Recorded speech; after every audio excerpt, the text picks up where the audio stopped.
All right, check it out. It's your man Dollar Bill Skull right here on the back and forth with my guy Mystery. Yeah, what up, world? We in the building, and today, my brother, we're going to have a discussion about FBA. I don't know if you know what that means, but it means Foundational Black Americans. Okay. That means us that are here, that are we didn't migrate here. Right. You see what I'm saying? We were actually brought here against our will, but we've been here since then. Okay. All right. So we are actually plus our ancestors helped build this country. So that makes us foundation. Right.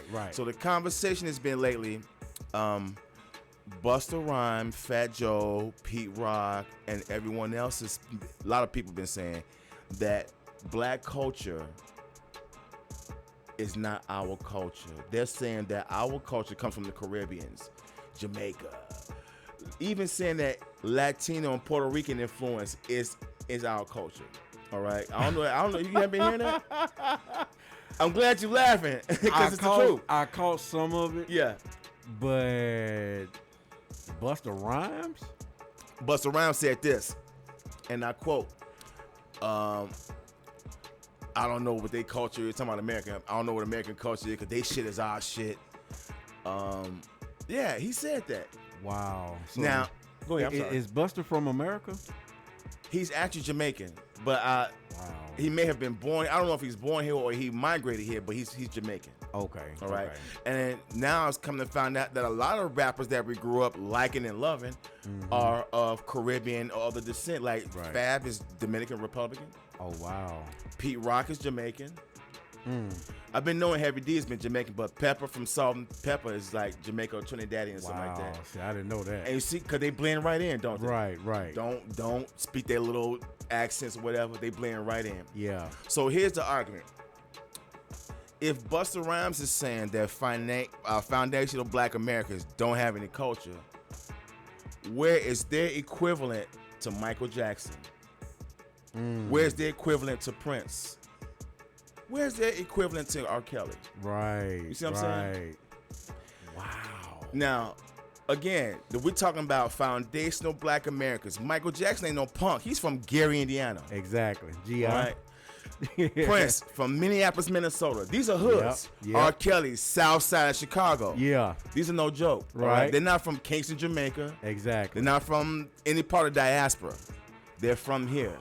So tell me what you think. What's your take on this argument? Because it's very disrespectful to me. Yeah, man, I am tripping right now. You know how they say big facts? I want to say to Busta Rhymes, big false. Because that is not true, man. Right. That is not true. You know, I just feel like, man, it goes way back, you know, to the African roots, where we started beating on little drums and stuff like that. But as far as like rock and roll, the blues, jazz, R&B, funk, and all that, that's all us, brother. That's all of us. Yeah, that's even the all subgenres like crunk, New Jack Swing. Yeah. All right, those are all our genres. Oh yeah. So let's get into the first one, Michael Jackson. All right, our brother, rest in peace. Yes, sir. Thriller turns 40 next month in October. Yes. All right.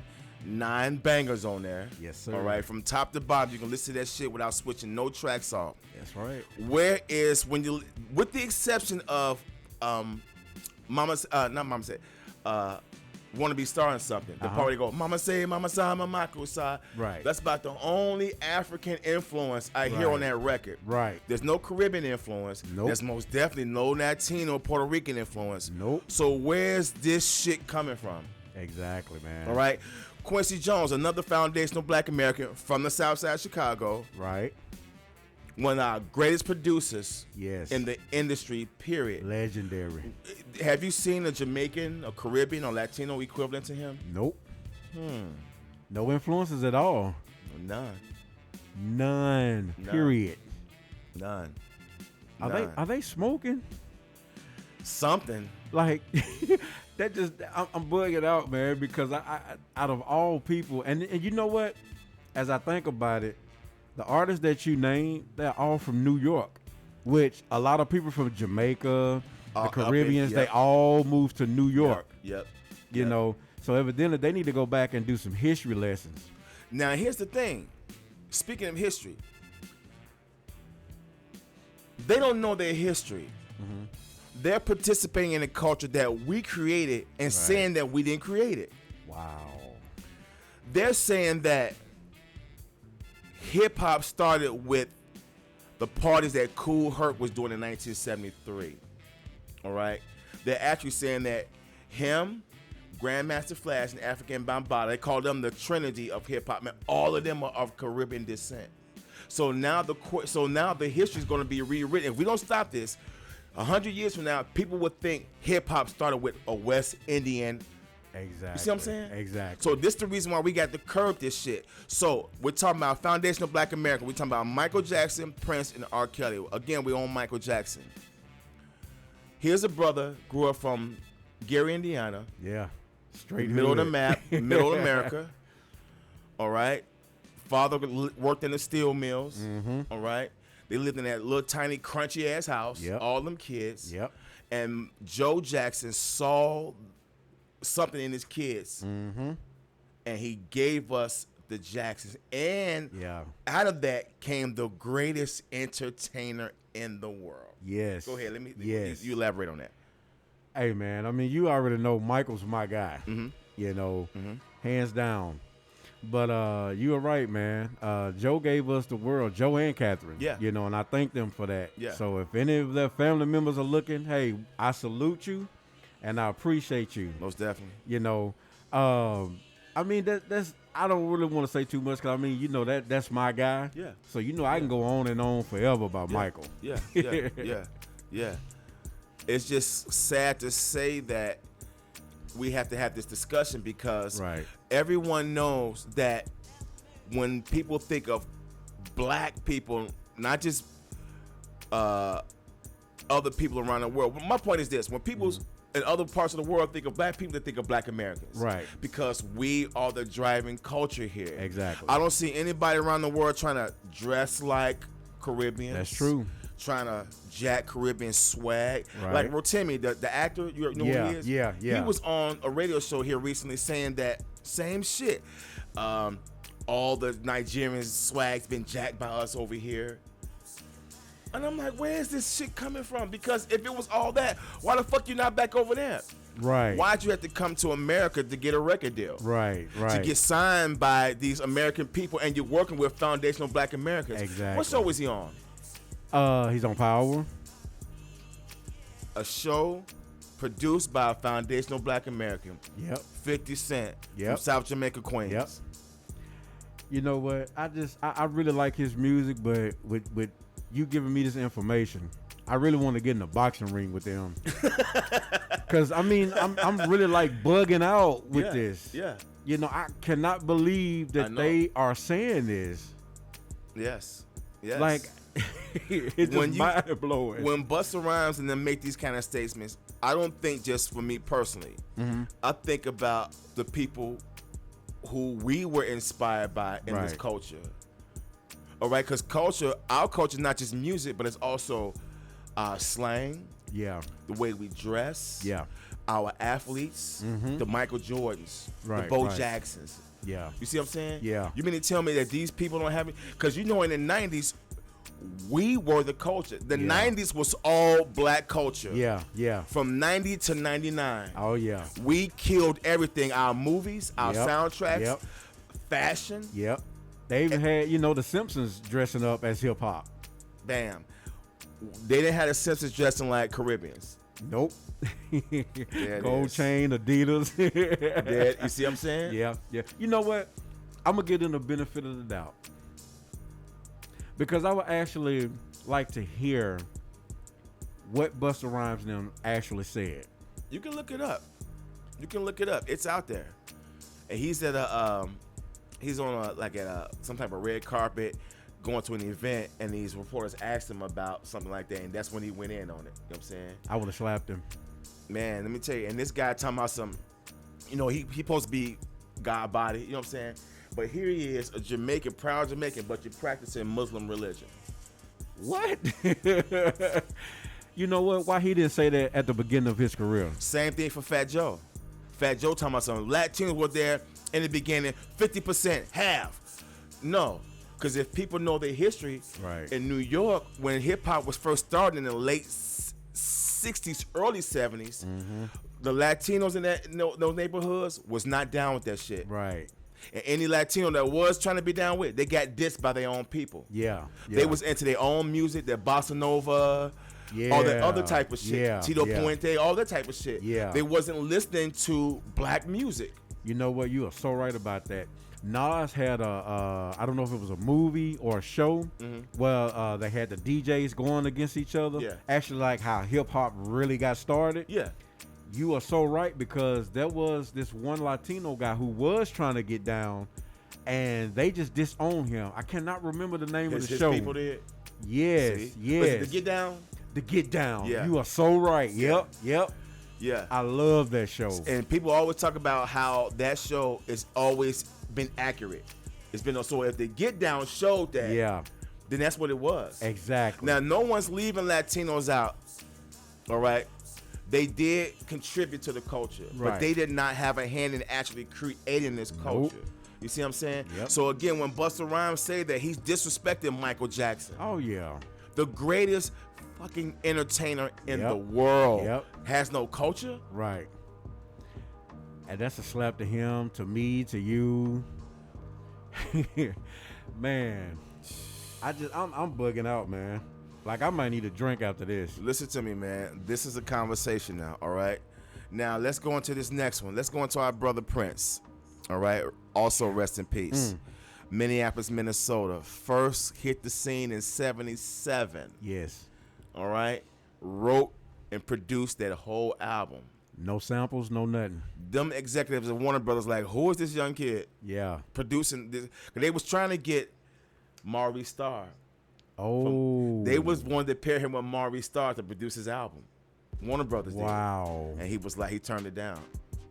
See, I didn't know that. Yeah. So Prince would have had a different sound if he had went along with that. Yeah. You see what I'm saying? But again, here's a brother who now listening to Purple Rain. Back in the heat of the moment when I was a kid in 84 when that shit came out, it was just black music because that's all we knew. It was on black radio. It was the, hey, who's better, Michael or Prince? You see what I'm saying? Yeah, yeah. But now looking back, that album is, first of all, let me put this out there.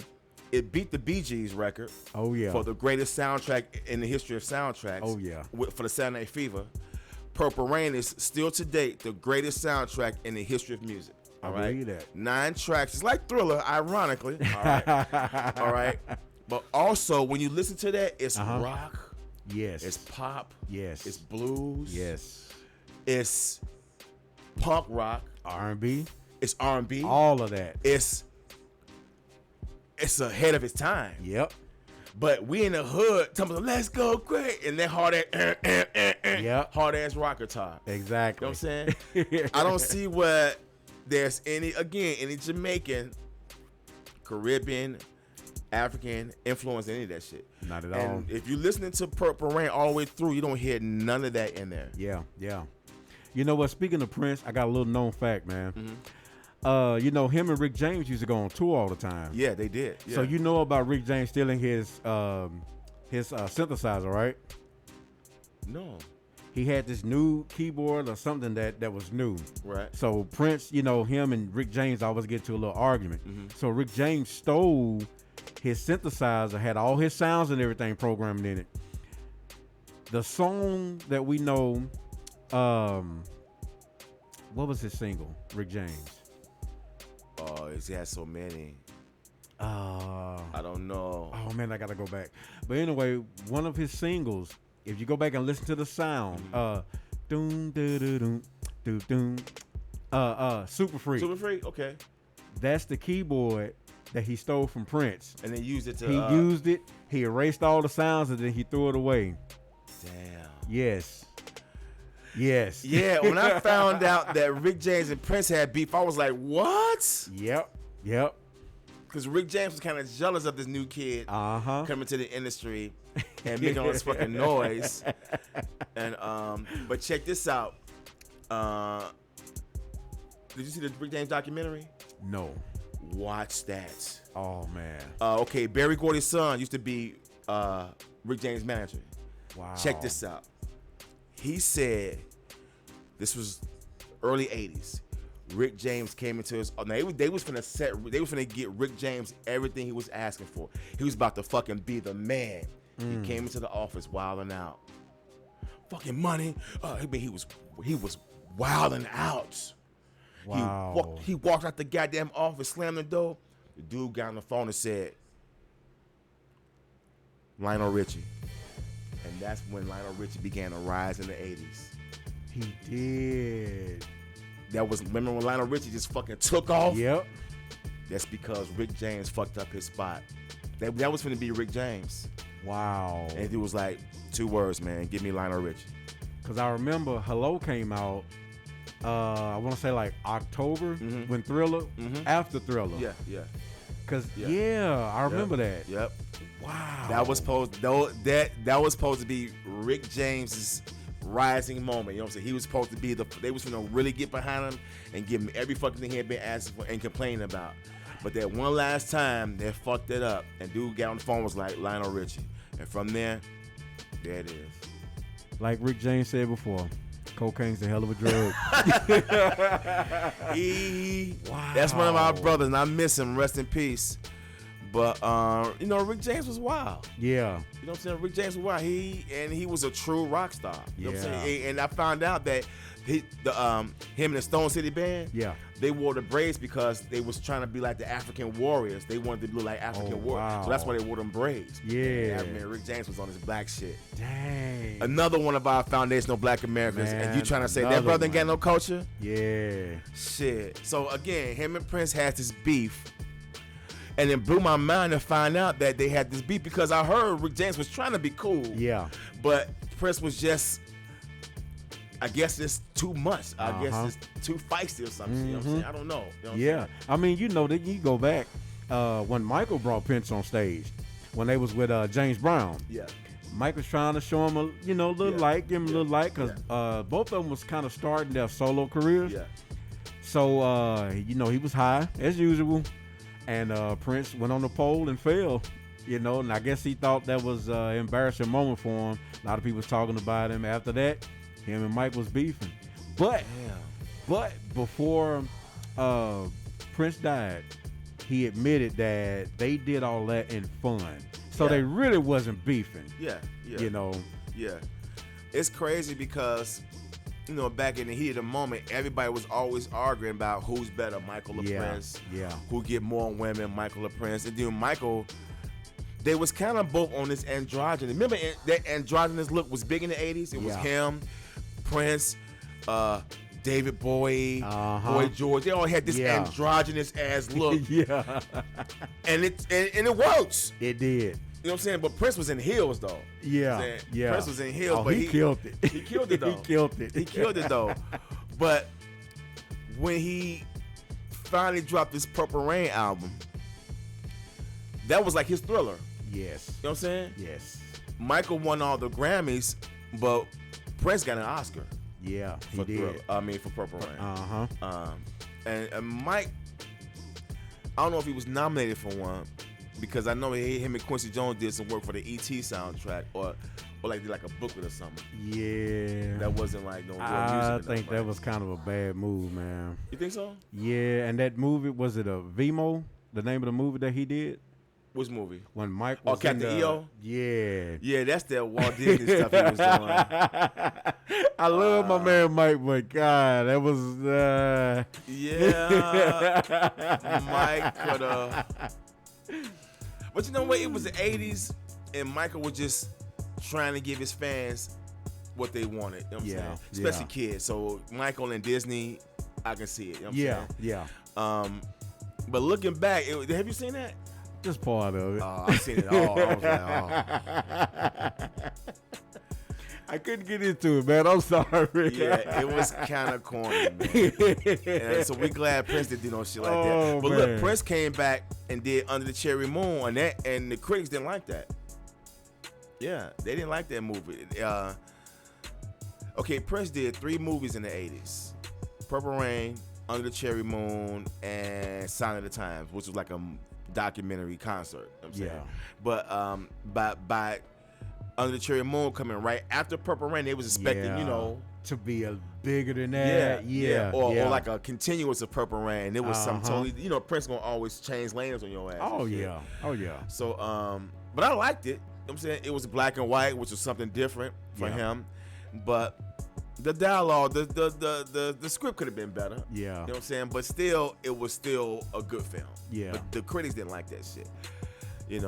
But that's our brother, man. Again. Oh yeah. Now he was this whole time for the longest. I didn't know that he was producing a lot of that Time music. I think the Time really started producing their own music when on the Ice Cream Castles album. Oh, okay. With Jungle Love and shit like that. Yeah. But all that other stuff like. Oh, I thought he did that too. Jungle Love. No, I think by that time Prince wasn't producing some of that stuff. But up until then, like The Walk, 7779311, Gigolos Get Lonely too. I think that's all Prince. Wow. Yeah. Yes. And Prince stole Do Me Baby. That's not his song. He didn't write that. Are you serious? Andre Simone wrote that. This whole time I'm thinking this is Prince. There's a demo of the original version that Andre Simone did online, and this you can hear it in it, but Prince took it and fucking made it the shit. You know what I'm saying? But yeah, he told Andre Simone, I want this song. Threw his ass a little cash right quick, and Andre, he couldn't say nothing. Yeah. He just took this shit and ran with it. And man. That's what we got. You know what? That's why I love this show, man, back and forth. You can get knowledge, you know what I'm saying? You can learn something. Yeah. Because I didn't know that. Yeah. Wow. Yeah, he did not write that. Yeah. Oh my God. Prince was a G in his own way, though. You know what I'm saying? He was a G in his own way, but the stuff that he did write, of course, all that shit's banging. But when you hear Do Me Baby, it's that classic Prince sound. Yeah. Because that came out around about the time International Lover, those deep slow songs that people love by Prince. So when we hearing that, we just think that's just another Prince jam. Yep. He did not even write that joint. Wow. So did he get credit for it? He didn't even get Andre Simone credit for it. It's all written and produced. The credits all say written and produced by Prince.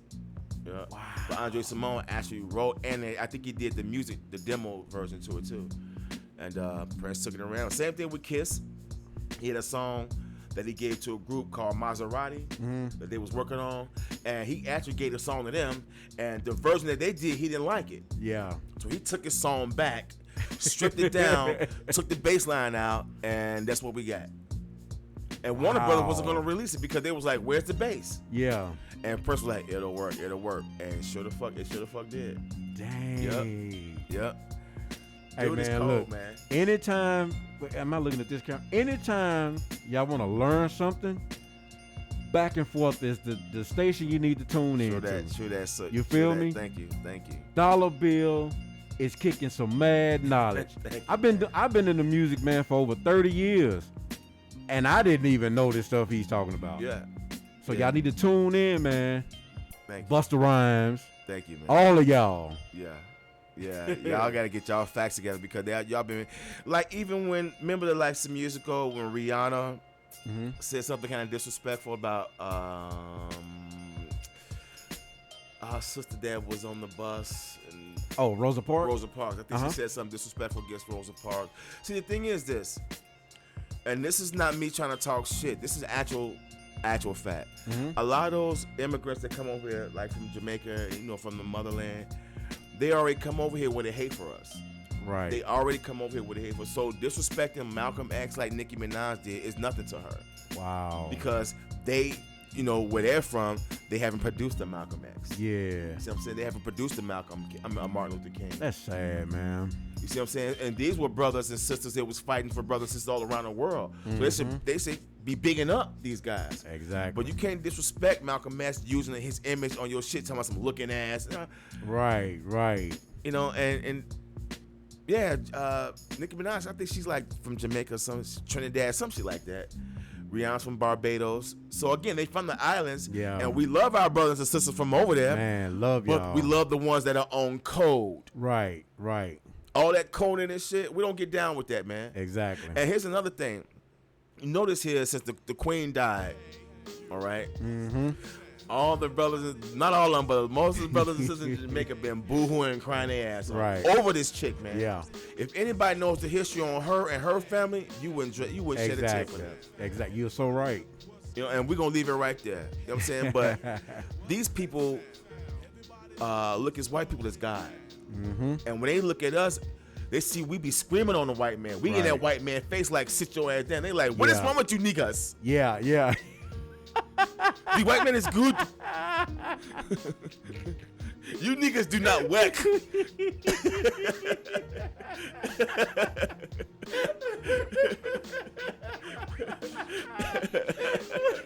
Straight up, man. We over here in that white man's face, and they're like, you niggas is crazy.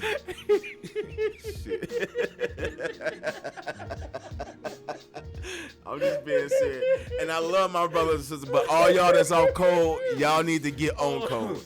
Oh, man. They do, fam. Oh, they be so serious too, man. They be serious in the motherfucker, man. Come over here, get them a white chick, get them a white dude. You know what I'm saying? But I'm digressing.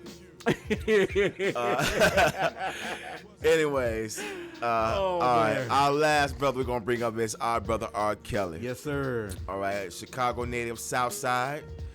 I just heard he got hit with child pornography charges. Right. It's just not getting better for him. Yeah. I'm gonna say this. R. Kelly didn't do all that shit by himself. He didn't. He had enablers. Mm-hmm. He had a lot of yes men and mainly a lot of yes men around him. Yes. Who didn't want to get their little time with R. Kelly fucked up. Mm-hmm. They may have got cut off. But at the same time, this is the reason why homies gotta have real friends. Because real friends would have been like, dude, get off that bullshit. Exactly. They'd have been like, you, all these goddamn grown ass women, no, dude. You know what I'm saying? Yeah. Yeah. Real homies would have checked that ass. Yeah. Real quick. You know what I'm saying? But you know what? I blame the parents too, man. Oh, that too. Because that's just like prostituting their kids. Man, listen to me. Let's get into this right quick. So I'm watching Surviving R. Kelly. And as the documentary goes on, they start getting into these other women that started getting involved with R. Kelly. Some of these older women knew better. Oh, yeah. Like the one chick that was outside his courtroom when he was going to the first time. Yeah. She's outside the courtroom being a fan every fucking day, knowing what he went to court for. Right. And now she's involved with R. Kelly. What the fuck made her think it was going to be different? Right. Now she's screaming victim. I'm not saying what happened to her is okay. I don't condone none of that shit. Right.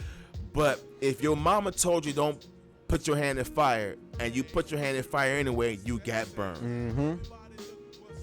That other chick who was a radio jockey in Atlanta. Yep. All right. I remember her. She was reporting on the cases of R. Kelly. Then she gets into a relationship with him, and it happens to her. Wow. You knew this. You knew how this guy was. Exactly. And I'm not saying that you're not a victim, but it's hard for me to call you a victim. Exactly. Because you got yourself involved with this guy, knowing the type of guy that he was. Yep. You see what I'm saying? So, again, I'm not trying to dog R. Kelly. I'm not trying to dog any of the people that stuff happened to. Right.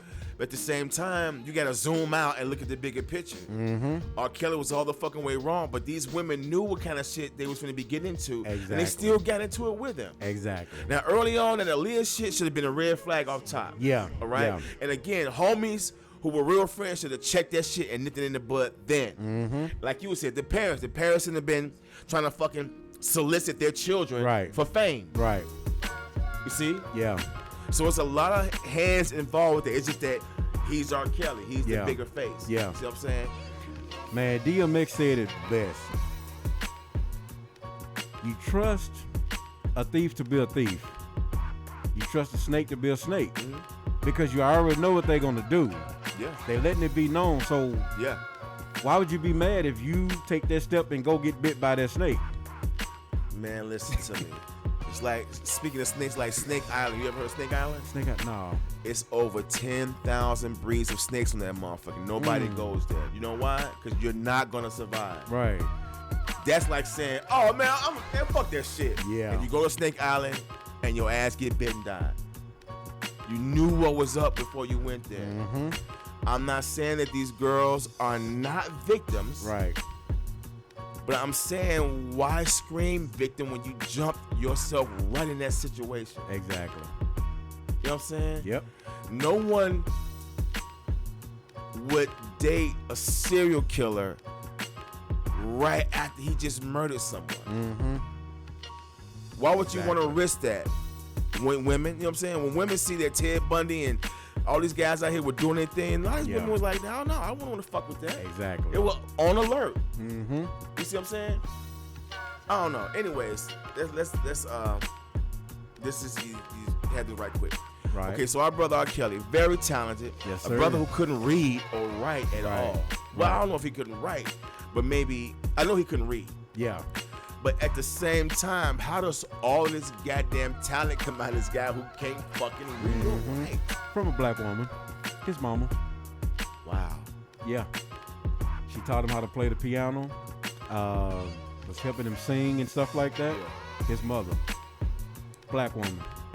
Listen to me, man. She raised a hell of a piece of talent, man. Yes.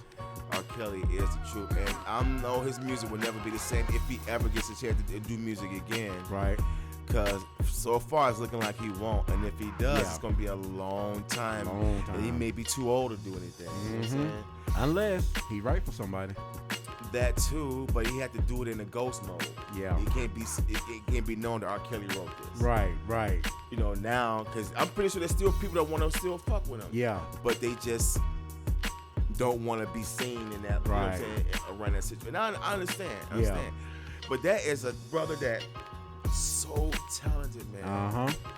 And you hate to see situations where you want people to win. Right. Right. But then when you find out the type of shit that they into on their downtime, it's like, damn. Mm-hmm. Again, none of us are perfect. Right. And none of us should be striving for perfection. Mainly just improvement. Yeah. But at the same time, he kind of went all the way out. Yeah. You know what I'm saying? He did. He had a wife and kids. I mean. Yeah. Man, I'm like you, man. I put the blame on the people that was around him, his homies, the parents, because the people that was around him, man, like you said, they was seeing this stuff all the time. They could have put him to the side and say, hey, bro. All the time. Let's go a different route, man. You know, if you want to do something freaky or crazy, let's go get one of these strippers. Yeah. You know? Yeah. Because they love to do strange things for some change. And you R. Kelly, they'll do whatever you want. Exactly. You know what I'm saying? Exactly. You're right. Or if not a stripper, you know, you find you a girl who's not a stripper who just as freaky. Yeah. You know? Yeah. There's plenty of women out here that's going. Man. Yeah. Yeah. But again, even though he's went through what he's went through, there's no Caribbean, African, Latino, Puerto Rican equivalent to an R. Kelly. Nope. You know what I'm saying? It's a lot of people that's trying to take, like, who is this? Somebody was just defending Tevin Campbell was just defending R. Kelly. They say no matter what, Usher would never be the king of R&B. Oh, no. R. Kelly is the king of R&B. He's always going to be the king. He's going to always be that. And no disrespect to Chris Brown. I love him. I love his music. Yeah. No R. Kelly. No, man. He is the king. Listen to me, man. It's only so many people that can do certain shit. Yeah. R. Kelly, Michael Jackson, and Prince are those certain people. Exactly. You see what I'm saying? Exactly. I mean, look at R. Kelly, man. This dude. I mean, we was watching some videos of Michael Jackson today, and I'm like, man, I would be intimidated to try to produce some music for R. Kelly. Yeah. I mean, for Michael Jackson. Yeah. But R. Kelly was nothing. Yeah. I know he was a little bit nervous. Yeah. But the song he did for Michael was goddamn. You know what I'm saying? Did you hear Taxi Cab? No. R. Kelly recorded it for Mike, but Mike had died. Whoa. So R. Kelly took it and recorded it for himself. But if you listen to it, you can hear Michael all in it. Yes. Wow. Yes. Wow. Man, dude is talented, bro. That brother's dope as fuck, man. Yes. the album 12 Play, it's like, oh my gosh. You know, I mean, they didn't even give him time to like, you know, give him some rest. They was like, as soon as this public announcement album was over, your ass go solo right away. Yeah. If you notice, it wasn't like 2-3 hours with a public announcement. Then he went solo. Yeah. One album with their ass, and he dolo from that point on. It was so fast, bro. I honestly thought public announcement was like his background singers. Yeah, no, and, that was his crew. Man. You know back in the day, I'm from Chicago, so back in the day,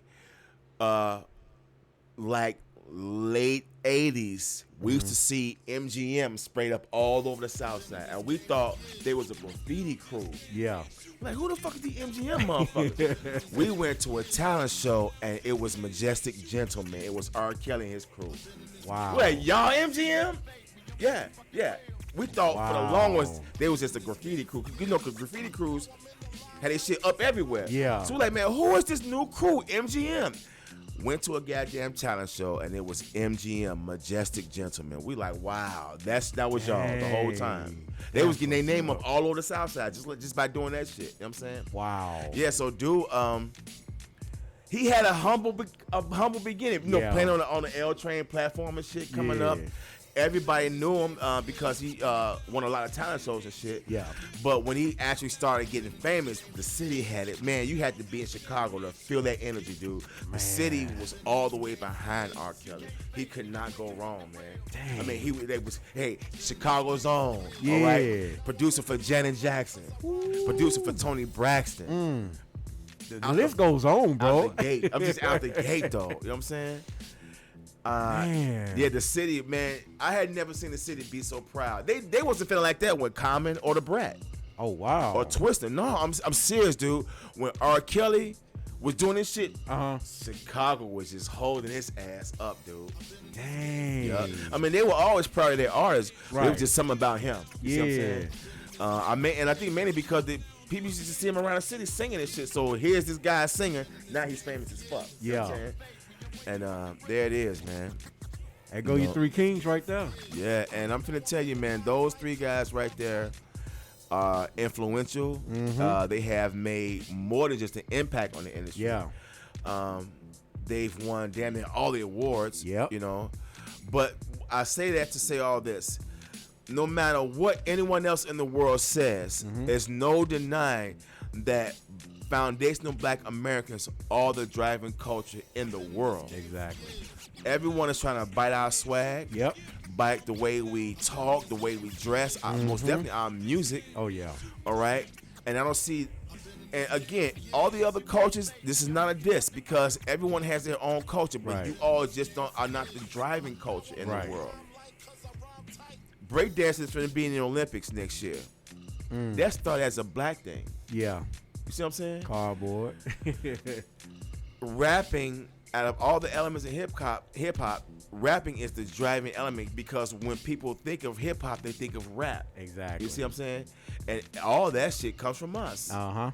If you look at some of the old footage back in the days when our older brothers like Pigmeat Markham, Here Comes the Judge. If you listen to that, dude is rapping. Yeah. Dude is rapping on that song. James Brown been rapping. Yeah. You see what I'm saying? Yeah. Even when he says, I can dig rapping, it's in us. Yeah, yeah. So I just wanted to make sure that people understood that no matter what the conversation is now, we win. Yeah. Hands down. We're not perfect here. We do have our own issues. But I'm going to say this. When you've been in captivity, because we're still in captivity. When you've been in captivity and behind enemy lines of your captor, eventually, over the course of time, some of us will assimilate to our captor's ways. Yeah. So we may become a little violent. We may be taking on his ways, but that is not our nature. Our nature is kind and loving people. Yeah. You see what I'm saying? Yeah. But no matter what, in the face of adversity, Jim Crow, them feeding our babies to alligator. I mean, white people done some evil shit to us. Yeah, yeah. And me and my girl was talking about this today. Why do all these other people hate us? We didn't do nothing. We didn't call ourselves nigga. I was just thinking that, bro. We didn't hang ourselves. Yeah. We didn't lynch ourselves. We didn't bring ourselves over here. Right. I would assume that people who's been through so much would have so much compassion for them. But y'all hate us. Still. Taking everything that we have away, trying to take everything we have away from us. Trying to erase us from all our cultures. Yep.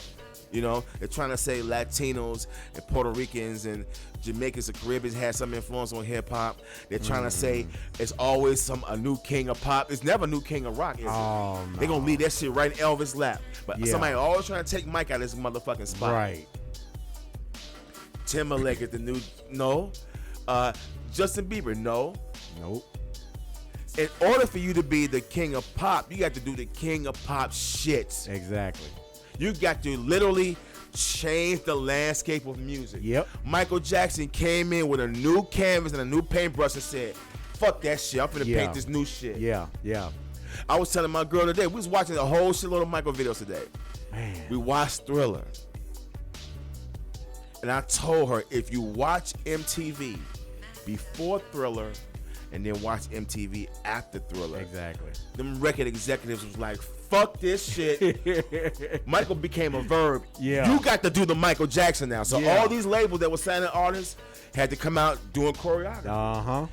Michael Jackson changed the game. Yep. And check this out, Mark. Thriller comes out October 82. All right. MTV hits the scene August of 81. Okay? So MTV only has a handful of videos. This story's been told before. They only have a handful of videos. Thriller is on its way to becoming one of the hottest records on the charts, right? He had a handful of videos. It was playing on small markets, but they wasn't played on the MTV market. Right. So, of course, Walter Yetnikoff threatened them, was like, yo, because they was playing other artists on Epic, just all the rock groups. So they was like, yo, if y'all don't play none off this goddamn Michael Jackson, we're going to take everything that we had out of your rotation.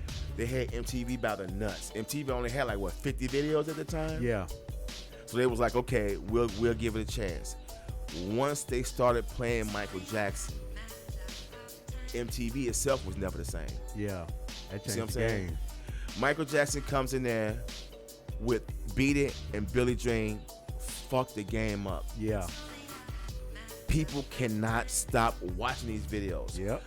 Okay, the album is out, and of course it's charting, but it starts to work its way down the chart like all albums do. 2 years into the album being released, here comes Thriller, the video. Yeah. 14 minutes.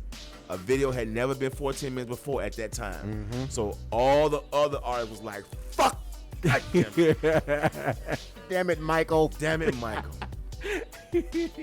And now the album starts to go back up the charts because of the release of the video. I said all to say this. MTV wouldn't be shit without Michael Jackson. Exactly. MTV helped Michael Jackson, and Michael Jackson helped MTV. Yep. So they rode that horse together. Yeah. For real though. Yeah.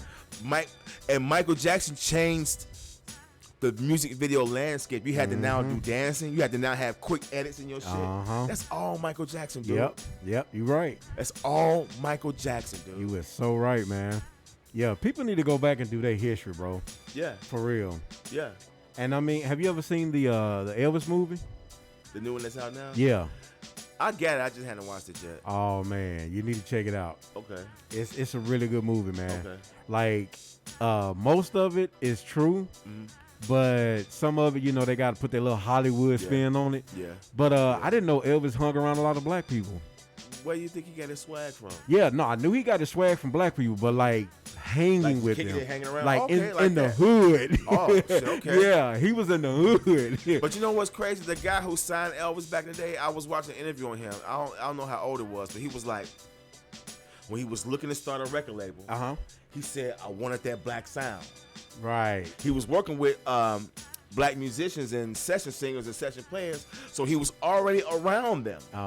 But he didn't sign none of them. Yeah. He wouldn't got this white guy. I'm like, if you want the black sound, sign the real deal. Yeah. Sign somebody black. Yeah. But again, Elvis, and I know white people got to have their thing. Oh, yeah. All right, but Elvis is never gonna live up to the hype in the eyes of black people. Right. People know that the way the industry was set up back then and still set up now, you know, you're gonna give the white man all the most for doing the little for doing the least. That's really how the way they work. And there's no disrespect. This is just my observation. White people always get the most for doing the least. Exactly. And Elvis Presley was just another one. To me, he was a cultural appropriator. Yeah. All right. And maybe he was just going along to get along. Maybe he was just trying to do what he was instructed to do. Yeah. It may not have been in his heart to do it. Right. He was just probably instructed to do it along the way, but he never stopped it. Exactly. You see what I'm saying? Exactly. Like Pat Boone, covering all them goddamn black songs. Yep. A tutti frutti on the. I mean, I bet you, man. Come on, man. Yeah. Little Richard was like, "What the fuck is this?" You know, and I see why Little Richard was screaming all these years. They ain't never gave me nothing because they never gave him nothing. Exactly. Michael Jackson ended up breaking his ass off before he died. Right on. You know, I actually met him, man. Little Richard? Yeah. Oh, wow. When I was working at Vanderbilt Hospital, he came in, you know, for a checkup. Yeah. He had his, at that time is when he had his wig and, you know, makeup on. Yeah. Real cool, man. Come to find out, he was living in south of Murfreesboro. Okay. And he had a church down there. Wow. And then, matter of fact, it was around the time, I want to say, Michael Jackson gave him his catalog. See? Yeah. And see, Mike was on his business, man. Yeah. Prince was on the same thing. Remember, Prince in the early 90s was walking around with Slave on his face. Yeah. Because he was going through that shit with Warner Brothers. You know what I'm saying? And at the time, I never understood the industry. So I'm like, wait a minute, how could you make all these hits and they're not, you don't own them? Exactly. I never knew that's how it worked, but now that I know, I know those people are really dirty, man. Oh, yeah. Those people in the industry are really, really dirty. So Prince was also on that On Your Master shit back in the early 90s. Yep. You know what I'm saying? And Mike just played the game so smooth. He owned everything. Owned everything, dog. Elevator music. Owned. Boys to Men music. Owned everything. Country music. Man, if that wasn't a chess move, I don't know what that was, boy. Yeah. And they never been able to do nothing like that with nobody again. They know not to do it no more. You know what I'm saying? Like with Master P. When Master P got that 85%, 15% distribution deal, he get 85%, and then nobody had, man, ain't never been a deal like that since. Yep, you so right. 85-15? Please, man. Never happened again. Never happened again. So again, we have our people that showed us the blueprint, you know what I'm saying? That showed us the way. Master P was the one that really showed us how this independent game. I mean, of course, Russell Simmons and them when they started Def Jam, but we never really saw Russell move. Right. Master P showed us his move. Yeah. You know what I'm saying? So most definitely he gave us the blueprint. So if you don't follow that, then I don't know what you're doing. You know what I'm saying? Exactly. But again, that's one of our brothers, Foundational Black Americans. You know what I'm saying? So again, with my brother Mark, aka Mystery. Yes, sir. We wanted to just have this discussion about the disrespect we've been hearing about Foundational Black Americans not having any culture when we are the driving culture. All our music is ours. All our dances belong to us. Yep. All our ancestors that did it before us. That's all us. We don't try to take nothing from nobody. Yep. We let y'all do y'all thing. They be having Caribbean Day parades, Puerto Rican Day parades. We'll never say shit about that. Right. We don't have no Foundational Black American Day parade, do we? Nope. We just have parades and shit. Yep. But everyone loves to separate themselves from us until it's time to be black. Exactly. You see what I'm saying? So, again, we not only gotta protect our culture, but we gotta protect our reparations too. Man, there's gonna be a lot of $5 Negroes out there when it come time for it. You know what I'm saying? But again, you wanna say something before we dip out? Hey, you know what? Y'all check out Chaville Publishing, man. You know, Money Tree Music Group. Y'all check out everything that we got going on, man. We have great talent. Man, shirts. You know, hey, y'all check us out, man. We got everything. You want shirts? Hit up my man Dollar. Whatever you need, man. Production, anything. Holler at my man Dollar. We got you. But you got to be good. You got to have some talent. Yeah. Thanks for tuning in. Check it out. Hit that like, subscribe, retweet, do all that stuff. Spread the word. And until then, preserve the culture. We see y'all next time. Yes, sir. Peace.